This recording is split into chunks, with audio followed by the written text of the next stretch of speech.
Bonsoir à tous et bienvenue dans ce journal. Nous allons revenir sur la crise grecque. Comment les Grecs vivent cette situation de crise? Pour en parler, deux invités nous ont rejoints. Pierre de Charentenay, rédacteur en chef de la revue Études, et Louis Dauphren, directeur de la rédaction de Radio Notre-Dame. Mais avant cela, je vous propose de faire un tour de l'actualité de la semaine. Les ordinations de prêtres en légère augmentation en France. Pour la première fois depuis 2007, le nombre dépasse la centaine. 109 nouveaux prêtres vont faire leur entrée dans l'église ces jours-ci. À Versailles, 5 prêtres seront ordonnés dimanche. Un exemple un peu atypique en France. Reportage au séminaire de Versailles. C'est sans doute une des dernières fois que Yann, 37 ans, passe la porte du séminaire. Dimanche, Yann sera prêtre. Il fait partie des 5 séminaristes ordonnés cette année à Versailles. Pour lui, le début d'une nouvelle vie, la fin d'un cycle aussi, celui d'années d'apprentissage, de formation, de discernement. Bonjour père. Ça va ?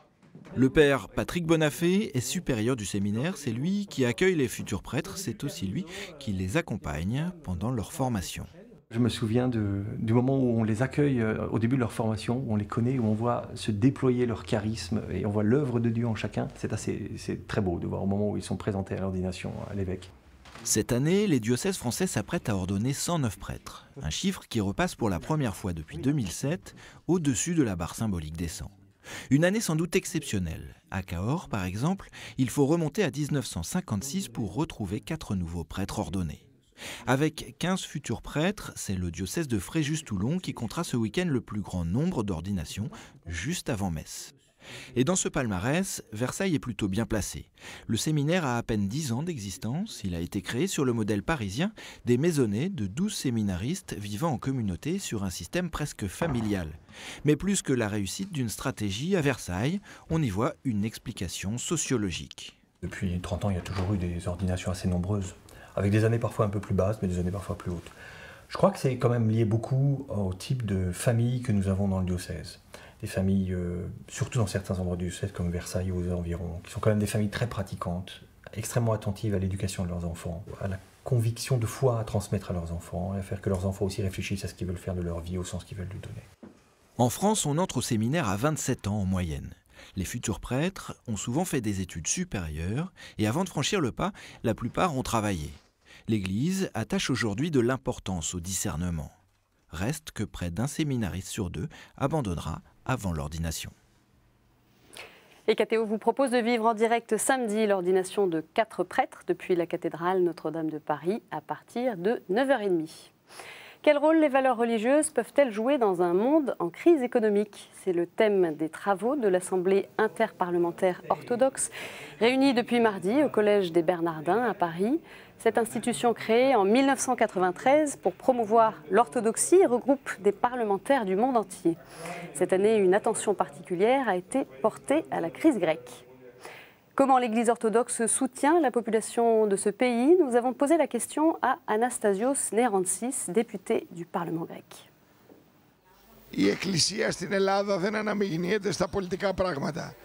L'Église en Grèce n'a pas un rôle actif par rapport à la scène politique. Son rôle est surtout un rôle humanitaire. Elle a une mission sociale. Et elle a également un rôle et une mission, si vous voulez, de consolation. Donc, on constate que les gens se sentent trahis par le marxisme, le capitalisme et le matérialisme. Et donc, ils retrouvent un refuge en Dieu, en Église. Nous reviendrons sur la crise grecque dans notre dossier. J'ajoute qu'une délégation du patriarcat œcuménique de Constantinople, conduite cette année par le métropolite de France, Monseigneur Emmanuel, sera reçue par Benoît XVI le 28 juin, veille de la fête des saints Pierre et Paul. Les chrétiens se mobilisent pour Gaza. Plusieurs associations chrétiennes vont participer à l'opération Un bateau français pour Gaza. Une flottille internationale regroupant une douzaine de bateaux, dont 2 Français, se prépare à faire route vers l'enclave palestinienne. Leur objectif, faire pression pour la levée du blocus israélien contre Gaza, en vigueur depuis 2007. Parmi les soutiens, le Comité catholique contre la faim et pour le développement. engagés dans la défense des Palestiniens, comme le rappelle Bernard Pinault, délégué général du CCFD. Il y aura à la fois de l'aide humanitaire qui va partir vers Gaza. Pour ce qui est de la France, ce sera 2 tonnes d'aide humanitaire qui va partir sur un cargo.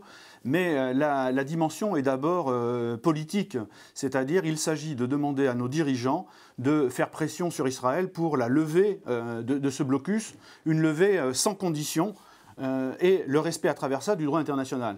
Car ce blocus est totalement illégal au regard du droit international.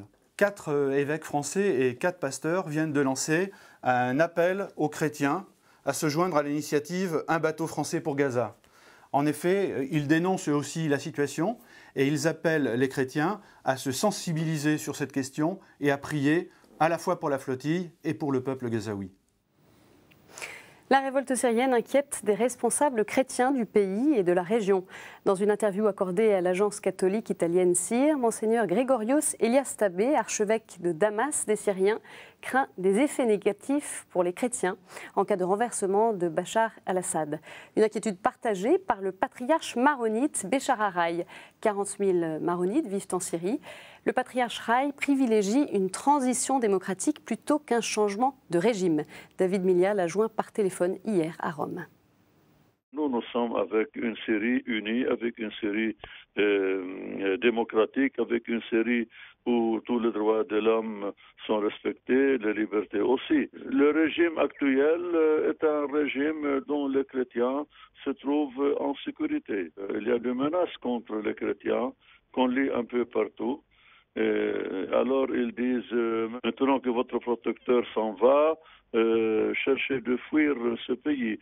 Mais vous savez, nous les chrétiens, les maronites et les chrétiens en général, notre spécificité est la loyauté à l'autorité publique. Nous respectons l'autorité publique. Nous n'entrons jamais dans les problèmes politiques locaux. Retour en France, dernière étape d'un dossier que vous avez pu suivre au fil des mois dans nos éditions. Le projet de loi sur la bioéthique est en train d'être voté aujourd'hui par le Sénat. Mardi, l'Assemblée nationale avait adopté le texte de la commission mixte paritaire. Ce texte maintient le principe d'interdiction de la recherche sur l'embryon. Côté fête, une opération originale pour marquer la fin des épreuves du bac. Des prêtres parisiens sont allés à la rencontre de bacheliers hier dans le quartier des Invalides. L'idée, faire la fête mais sans alcool. Un reportage de Sybille Delettre. Au lieu de se saouler, une centaine de jeunes ont décidé de vivre la fin du bac autrement. Et pour cela, un grand cube a été installé au milieu de l'avenue de Breteuil. À l'intérieur, des prêtres devenus barman le temps d'une soirée. C'est un verre. Super, t'as pris un cube, on va prendre un cube là. Voilà. N'oublie pas, Jésus t'aime. Hein. Bonne soirée. Thème de cette soirée, j'ai soif, soif d'amour et de vérité. Pas d'alcool, mais cette boisson phosphorescente, des bonbons, de la musique et de la bonne humeur. J'ai préféré fêter ça ici avec des gens que je connaissais et pour parler de Jésus plutôt que de me bourrer la gueule avec des émines. Et eux, ils vont se saouler, ils vont même pas se souvenir de leur soirée. Parce que moi, je vais me souvenir de ma soirée. Il n'y a rien de plus beau, quoi. Le bac pour tous, c'est un vrai tournant. Alors ici, on essaie de montrer aux jeunes que la fête et l'alcool, ça ne fait pas tout. Et que ce moment clé de la vie est aussi l'occasion de se poser des questions plus profondes. Et plutôt que d'étancher votre désir d'absolu au travers d'un alcool qui est là simplement pour satisfaire un besoin partiel, nous, on veut vous indiquer et vous aider à voir que vous êtes fait pour le vrai bonheur. À quelques pas du cube, une veillée de prière pour les jeunes qui le souhaitent. Tous ont fait la fête ici jusqu'à 3 h du matin. Et puis le 21 juin, la fête de la musique a soufflé ses 30 bougies. L'église était au rendez-vous un peu partout en France. Dans la capitale, des concerts étaient proposés dans de nombreuses paroisses, comme par exemple à l'église Saint-Gabriel. Un chœur de 120 étudiants et jeunes professionnels dirigé par le père Serge Gougbémont, aumônier de Chrétiens en grandes écoles, a entonné les classiques du gospel que l'on entend.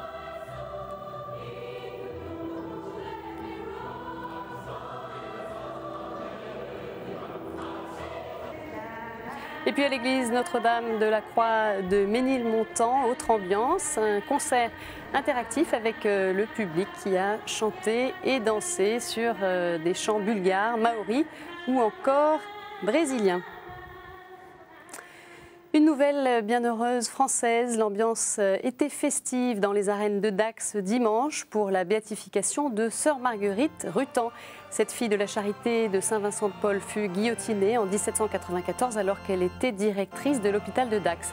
La célébration était présidée par le cardinal Angelo Amato, envoyé spécial de Benoît XVI et préfet de la congrégation pour les causes des saints, en présence de filles de la charité venues de toute l'Europe et d'une dizaine d'évêques accueillis par Monseigneur Philippe Breton, évêque d'Aire et Dax. La messe s'est clôturée par l'envoi des jeunes du diocèse au JMJ. Benoît XVI, qui était en visite le jour même dans la République de Saint-Marin, s'est uni spirituellement aux fidèles présents à Dax pour la béatification de la religieuse française lors de l'Angélus qu'il a récité dans le stade de Serraval. Il s'agissait de la première visite de Benoît XVI dans cette minuscule république enclavée en Italie qui, avec 61 km², est le troisième plus petit État européen après le Vatican et Monaco. Fondé au début du IVe siècle par Saint Marin, ce pays compte aujourd'hui 30 000 habitants. En bref, les discussions doctrinales entre des théologiens catholiques mandatés par Benoît XVI et les représentants de la fraternité Saint-Pédis se sont achevées. Une nouvelle rencontre pourrait avoir lieu mi-septembre. On retrouve cette semaine le père Jean-Robert Armogat.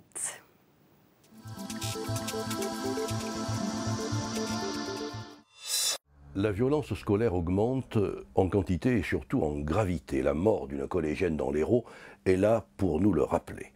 Le ministre a faiblement invoqué les malheurs des temps et la violence de la société.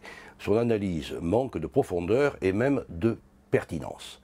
Ce qui est en cause, c'est d'abord la culture de mort qui est diffusée dans la société et qui est la cause de la violence. Cette culture suppose le rejet systématique de toutes les valeurs chrétiennes.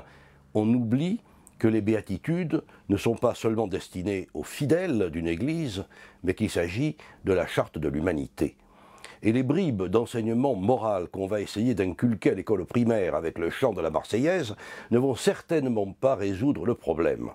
Cette morale sociologique, dépourvue de fondements naturels, va au contraire pervertir l'agir moral en le dévalorisant, c'est-à-dire en lui ôtant tout accès aux valeurs. Il est difficile de jouer aux pompiers tout en tarissant les sources. On a chassé la religion et ses valeurs de l'espace public et l'on s'étonne ensuite de l'absence de morale, du recours à la violence, au mensonge, à la fraude, chez des enfants à qui on a retiré tout repère fixe. On les prive de normes et on voudrait encore de la mesure dans les actes quotidiens. La mort d'un enfant n'est pas un fait divers. Cessons de gesticuler et parlons du vrai problème. La chasse au droit naturel, la mise en place d'une morale de comportement qui repose sur des données sociologiques. Tant qu'on continuera dans cette direction, la violence se développera et aucun discours officiel ne pourra l'éteindre. Merci Père Armogat et à bientôt. Tout de suite, quelques-unes de vos hebdos chrétiens ce jeudi.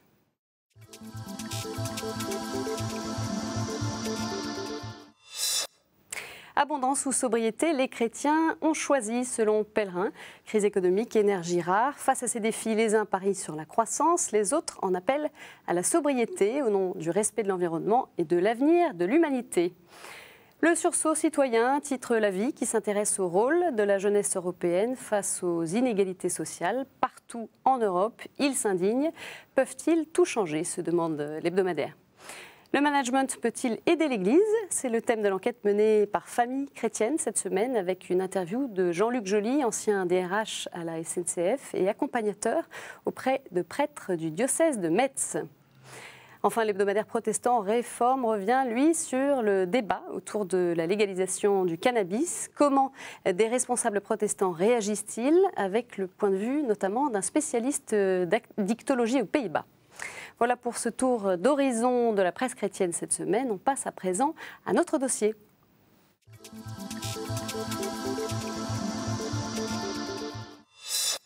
Un dossier consacré à la crise sociale en Grèce. Le Premier ministre grec Georges Papandréou a obtenu la confiance du Parlement dans la nuit de mardi à mercredi, ce qui devrait lui permettre d'appliquer un nouveau plan d'austérité, condition sine qua non pour obtenir une aide supplémentaire de 12 milliards d'euros de l'Union européenne et du FMI. Le Parlement devra se prononcer sur ce plan le 28 juin face à une population de plus en plus résignée. Pierre de Charentenay, on voit que la situation est extrêmement difficile. C'est grave ? Oui, c'est grave et je pense que ce sera malheureusement encore plus grave dans les mois qui viennent. Il y a déjà eu en l'espace d'un an des conséquences sérieuses pour la population. Par exemple, le fait que des petites entreprises ont fermé. Près de 70 000 ont fermé en plus de 6 mois, que la consommation des habitants a baissé à peu près de 20 à 25% selon les produits dans différents secteurs de l'économie grecque.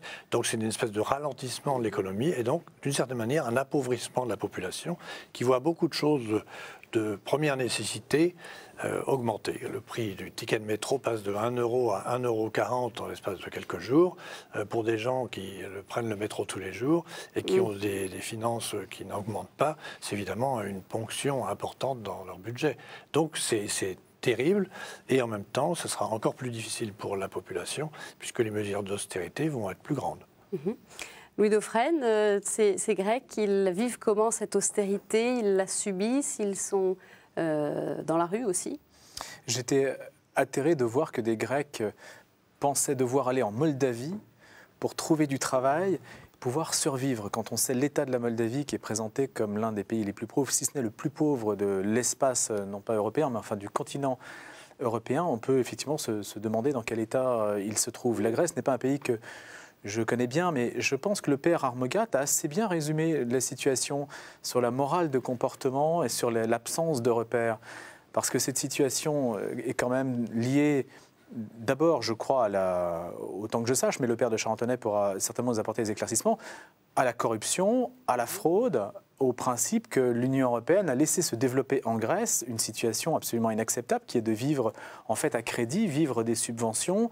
Et cela ne pouvait conduire qu'à une facture sociale extrêmement lourde un jour ou l'autre. Et aujourd'hui, la Grèce emprunte à 30%, alors que nous, on emprunte encore à 5%. Donc ils sont aujourd'hui face à une banqueroute qui, somme toute, était relativement prévisible compte tenu de la situation dans laquelle l'Union européenne laissait se constituer les choses. Pourquoi a-t-on admis la Grèce dans l'Union européenne? Ça, c'est une bonne question, Pierre de Charentenay. À l'époque, en 1980, la France a beaucoup poussé à l'intégration de la Grèce dans l'Union, parce qu'il fallait symboliquement que Athènes rejoigne l'Union, où Rome se trouvait. Donc il y avait un magnifique symbole, Rome et Athènes dans l'Union. Mais enfin, on a été trop vite, comme vous l'avez dit, parce qu'on n'a pas fait passer la Grèce sous les impératifs de l'examen de chapitre par chapitre de l'ensemble de l'économie, voire de la justice, voire de l'ensemble de la police, sur la manière dont fonctionne la Grèce. Et là, on a un problème parce qu'en effet... On a fermé les yeux sur un certain nombre de choses. On a complètement. Ouais. On voulait faire entrer la Grèce tout de suite, alors que ça aurait été l'occasion de remettre un certain nombre de règles de fonctionnement de base d'une administration, par exemple. C'est vrai que les impôts ne sont pas payés, la TVA qui devrait être payée par les petits restaurants n'est pas payée parce qu'ils ne font pas de déclaration. Tout ça fait que l'État n'a pas de recettes et il a des dépenses énormes puisqu'il y a une administration pléthorique. Donc pas de recettes et beaucoup de dépenses, le déficit n'a fait qu'augmenter et on n'a pas pris la mesure de ce fait assez tôt. On l'a pris, mais déjà trop tard. Et déjà l'an dernier, ou il y a 2 ans, on savait que c'était problématique. On a décidé d'un certain nombre de mesures. Ces mesures n'ont pas été appliquées. Donc c'est là où on a une espèce de boule de neige à l'inertie politique. Vous savez, le temps économique de la décision économique est un temps rapide. Le temps social et le temps politique est un temps long. Donc changer une politique, c'est changer de culture. Et la culture, on ne change pas rapidement. Vous avez demandé à quelqu'un de changer de mentalité, c'est plus facile de bouger un mur que de bouger des mentalités. Là, je crois que la pression obligera l'ensemble du peuple grec à jouer la règle administrative de manière plus normale, et comme elle se fait dans tous les autres pays européens. Et en même temps, on comprend la contestation des Grecs qui sont dans la rue. On comprend la contestation parce qu'en effet, les plus pauvres vont être les plus touchés. Ceux qui s'en sont bien sortis, ceux qui ont beaucoup d'argent... Qui vont payer la facture ? Ben, ils ne sont pas les seuls à payer la facture, mais comme ils sont ceux qui ont le plus de difficultés, ils vont le sentir beaucoup plus douloureusement. Quelqu'un qui a 1 000 € de revenus, si ses dépenses augmentent de 20 à 30% en l'espace de quelques mois, il le sent beaucoup plus fortement que quelqu'un qui a 10 000 € de revenus par mois. Oui, Dauphren, est-ce qu'il faut accepter que les mesures d'austérité, elles touchent les plus fragiles ? Inévitablement, ils vont payer la facture parce qu'ils sont les plus nombreux. Ça, c'est la loi presque fiscale. Hein. Comme les pauvres étant les plus nombreux, c'est logique que ce soit eux, pour répartir l'impôt, qui payent. Enfin, c'est logique. C'est un calcul, en tout cas, qui est fait. Maintenant, inévitablement, il y a une solidarité qui joue à l'échelle de toute une nation. Moi, ça ne me paraît pas scandaleux qu'une nation qui se donne des gouvernants, sachant qu'en Grèce, c'est très particulier, parce que ce sont en plus des familles, c'est assez clanique, c'est une sorte de presque une monarchie familiale, enfin des monarchies familiales qui se passent le pouvoir. Donc voilà, il y a, à moins de s'indigner de renverser le régime, je ne vois pas ce que les pauvres peuvent faire d'autre que de payer l'addition. Alors maintenant, est-ce qu'on a intérêt à ce que la Grèce se retrouve au bord du gouffre? Certainement pas. Et sachant que nous ne sommes pas préservés à travers en particulier le système bancaire, les banques françaises sont exposées, donc par le biais des obligations, si ça se trouve, on peut très bien être victime de ce qui se passe en Grèce, et la France non plus n'est pas forcément exemple de cette situation. Si notre note est dégradée en 2012, peut-être sera-t-on un jour amené à avoir chez nous des mesures drastiques. Je précise une chose, il y a une mesure peut-être pour 2012, c'est juste une idée. Est-ce que nous votons des budgets en déficit depuis 35 ans dans ce pays? Est-ce qu'on ne pourrait pas dire, il y a un pacte de stabilité en Europe qui est censé faire la police des déficits.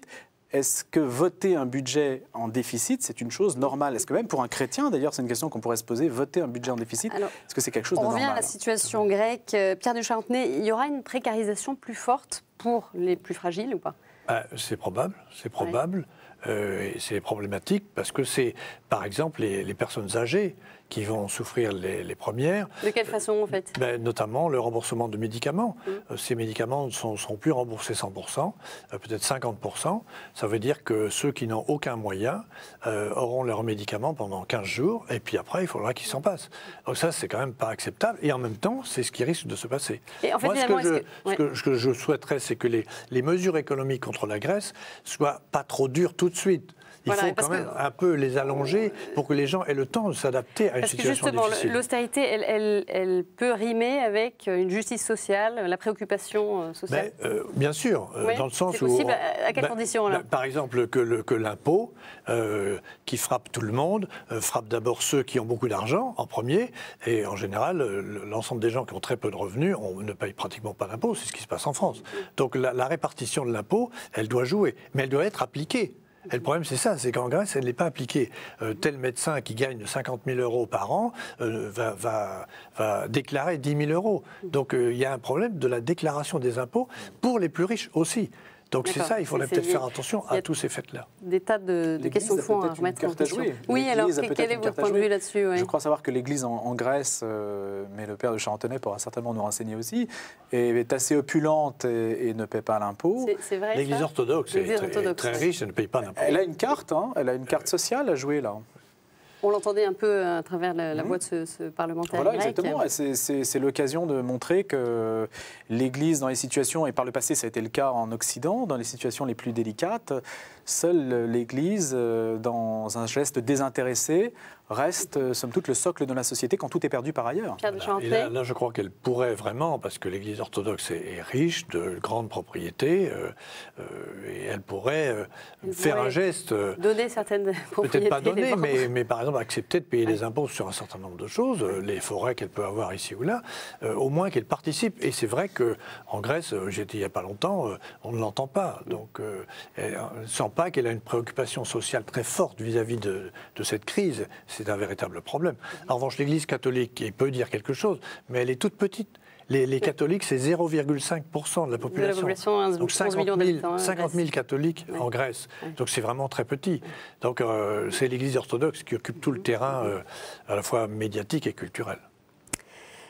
Eh bien, merci à tous les deux de nous avoir rejoints. Je rappelle, Pierre de Charentenay, que vous êtes directeur de la revue Études, et Louis Dauphren, directeur de la rédaction de Radio Notre-Dame. Un dernier mot, il nous reste quelques secondes. Une fois qu'on a dénoncé la rigueur, une solution, quelle solution ? Moi, je pense qu'au point de vue économique, c'est un étalement des mesures économiques sur la Grèce pour ne pas trop frapper ces populations. Mais en même temps, c'est certainement un appel à la solidarité de tous. C'est-à-dire que c'est une population entière. Et c'est là la différence entre peut-être l'Angleterre et la Grèce. L'Angleterre, M. Cameron, fait jouer un jeu très très sévère sur l'économie. Tout le monde est solidaire. En Grèce, bon, on a une autre culture, mais il faut arriver à bouger les mentalités peut-être là-dessus. On sait sur ce sujet. Merci à tous les deux et à très vite sur KTO. Au revoir.